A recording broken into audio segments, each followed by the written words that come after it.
So welcome to another one of our innovation videos for Spark. Today I'm luckily joined by Dr Kat Austen. Thank you very much for joining us today. It's a pleasure. First, can I just ask, I know that you wear a lot of different hats professionally and you've done a little bit of everything seemingly. Could you just tell us a little bit about the sort of projects you're working on? So at the moment I am focused on, I just started a cultural fellowship here, we're in Leeds right now, and I started a cultural fellowship at the University of Leeds in the Cultural Institute, and I'm working on development of an artistic work that will explore our relationship to the Arctic and the role of empathy in our relationship to climate change. Well, our first question is one that we've been asking all of our contributors. It's a little bit of a broad one. What is innovation to you, Kat? So I think innovation's a really interesting word that's been appropriated and used in a lot of circumstances, but I'm told I'm innovative, which is very charming. And so for me, what that means in terms of what I do is I was recently described as a mischievous disruptor. And I think that's really what innovation means to me. It's about bringing in new ways of looking at things, ways to disrupt things that aren't working. And for me, it's pushing towards something that I see as a vision for the future. Of course, I think it's really important to note that innovation is not always a force for good, and just as technology is not neutral, innovation can also not be neutral, and we have to be careful about how we deploy these things and for what purposes. So it's a case of not innovating for the sake of innovating? Yes, absolutely, whatever we might think innovating is. Why do you think it's important for companies to innovate? Why can they not just sort of stand still as such? The world isn't standing still, and we as human beings aren't standing still. Everything's in a process of flux, and that's actually one of the sort of subjects that drives my work. And so we are very good at building around ourselves structures that don't have the flexibility to respond to the fact that things are ever changing. I guess we think something's a good idea at the time and we build it, and we haven't been good at planning in ways to allow for kind of, let's use the jargon for it, agile kind of development. And innovation, I think, is a response to the idea of innovation is a response to the fact that we've realised the constraints of some of the structures that we spent a lot of time building after the Industrial Revolution. I want to touch on a little bit of your work. So if I go first to Engineering Comes Home, Yeah. Could you tell us a little bit about the project and why it was undertaken and sort of the benefits that you kind of saw, or the outcomes you saw? So Engineering Comes Home was a fantastic project that I was part of a team at Information Innovation Lab. We were the tech partner, and we did the project in conjunction with UCL and the University of Newcastle. And the project itself was looking at creating a prototype toolkit to allow infrastructure designers to interact with communities for infrastructure innovation, let's say. And the project allowed us to develop a set of tools and protocols and an attempt at a best practice, or starting for a best practice of how people interested in intervening in infrastructure at the water, energy, food and waste nexus, how they can reach out to the community at quite an early stage and involve the community in a participatory design process that allows to bridge the gap of the front door, the living space front door, so that you don't stop and treat the house as a black box, but you actually take into account people's real lived experience in terms of their resource use at that nexus. And so we worked, we had a fantastic ethnographer at UCL, Sarah Bell, who's the PI, was directing us and synthesizing everything, and we developed, so we did this ethnographic study at the beginning, and at II Lab we then used that to inform the design of a series of workshops that we ran with a community in South London, looking at sort of taking what we got from the ethnographic study and using that as a route into engaging people with the topic of infrastructure design, which is, it's not the simplest and easiest to sell topic, but it's actually something that, with the perspective of an end user involved, you would hope that you might get something that's more resilient and more long-lasting in terms of changing our resource use. So we ran 3 workshops with the community, and we had a scoping workshop where we developed tools to allow people to sort of easily access the idea of a system of interconnected kind of nodes, whether that's a compost heap or rainwater harvesting or whatever. Then we did a first kind of design scoping workshop where we looked at we developed a tool that allowed users without engineering backgrounds to engage with the carbon footprint of different interventions and what the consequences of their choices would be. It was a calculator tool, and we used that in the second workshop to explore what the impacts might be of different technology choices based on the output from the first workshop. And we then sort of honed what kind of interventions we could roll out of the second workshop, and we ended up partnering with a great company called Cloudkeeper, who installed a rainwater harvest, which was one of the key things that the community had decided they wanted after the second workshop. And we trialled that and then looked at how to scale that out in the third workshop, and have facilitated the community trying to take that forward thereafter. And so what we're getting out of it is meeting the needs of the community, installing in a way that fits with the way that they would be using the water, and helping them to design how they would like that to be extended around the estate that we were working on. So the upshot is that we've got this first kind of prototype of a toolkit that allows infrastructure designers, or should allow infrastructure designers, to think about how to engage with the community in a much more integrated way and at an earlier stage. Well, there's so much you can learn from that, but if I particularly pick up on the toolkit, Yeah. Do you think that there is a lot more scope for sort of innovation where customers and communities are brought in right from the very beginning? And do you think that has a lot of long-lasting benefits?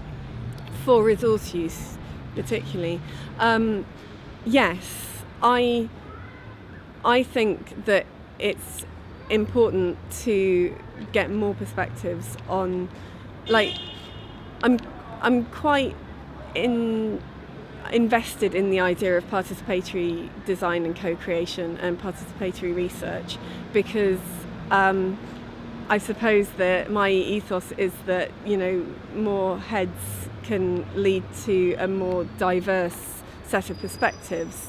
Of course, you also run up against the fact that with more people involved, you get less clarity in terms of design, and you can get a kind of a muddying of different bottom lines that are trying to be met.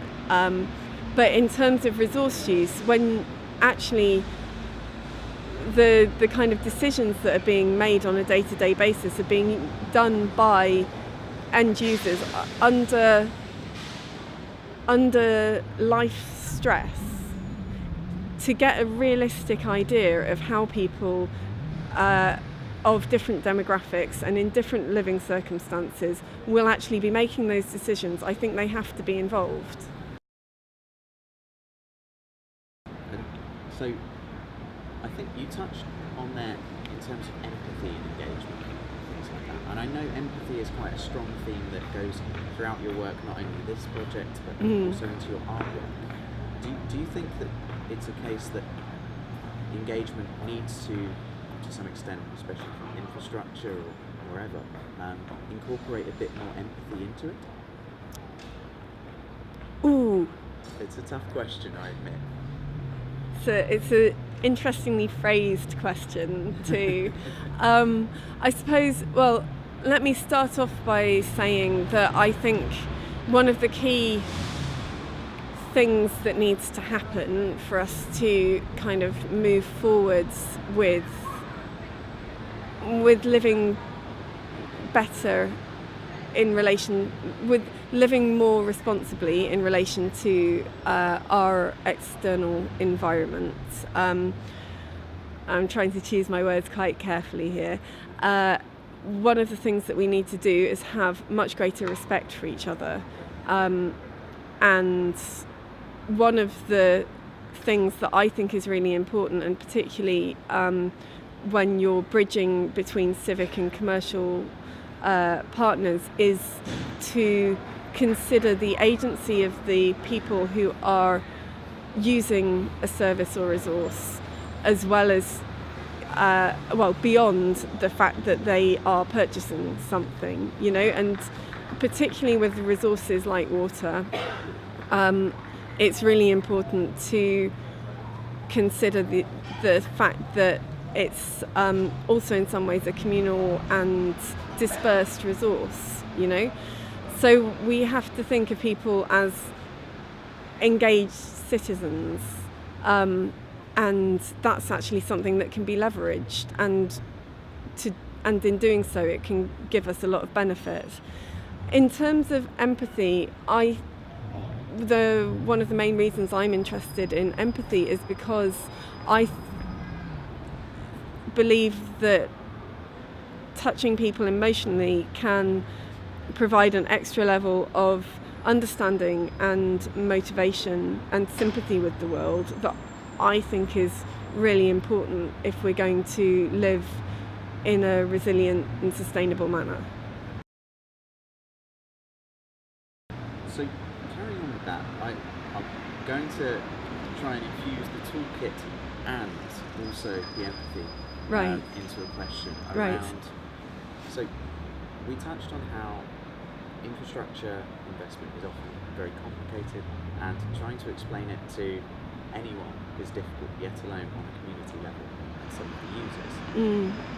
What sort of lessons have you learned through Engineering Comes Home or some of your other projects in terms of how you can best relate these kind of complex issues to you and me on the street? Right, yeah, right. So there are a number of strategies that I employ, and I mean, these are, I suppose, like the caveat for all of this is the fact that everything that I'm doing is highly experimental, and it's constantly changing, and so this is my statement for right now as to the strategies that I think are worth looking at.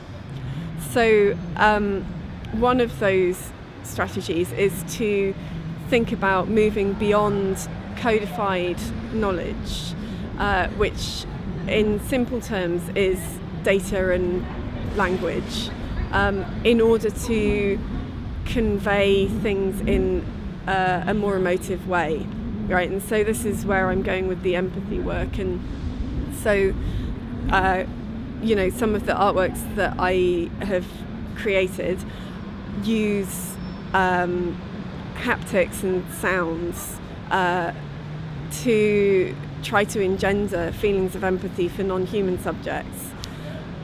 And it's focusing really very strongly on the fact that the body picks up a lot of signals with a lot of nuance that goes beyond things that we can engage with in terms of language and data, which kind of hit us more on a kind of, logical empirical level. As a complement to that, and not to replace it, I think it's important to explore other ways of conveying knowledge. The other thing that I think is really, really important, and it's something that comes from these participatory practices, is to explore people generating knowledge themselves, and the process of creativity in terms of synthesizing knowledge and learning, and moving that forward as well. So in a lot of my projects we do some degree of artistic research or multidisciplinary research, and then we move on into a synthetic phase where we co-create something that helps people create meaning for themselves around a particular topic. And so I've done this with water, and I've done it with food, and I've done it with pollution, and the responses and the outputs are always quite full of energy. And I suppose the next thing to do is to see what kind of longitudinal effect these kind of practices have on changing people's attitudes and relationships to the world. One thing that we're particularly interested in exploring is how you take these wonderful ideas, you put them into practice, and then you learn from those experiences. How are you starting already with your work to kind of try and evaluate what you're doing and try and take the learnings from what you've seen and maybe use it for your other work, but also Right. to improve your current work? Ooh, yeah, right. So, obviously we have, for some of the projects, very formal modes of evaluation. And for instance, with, one of my participatory research and co-creation projects, I speak to people afterwards, and I collect responses, and do all the standard stuff with questionnaires and so on, and document everything.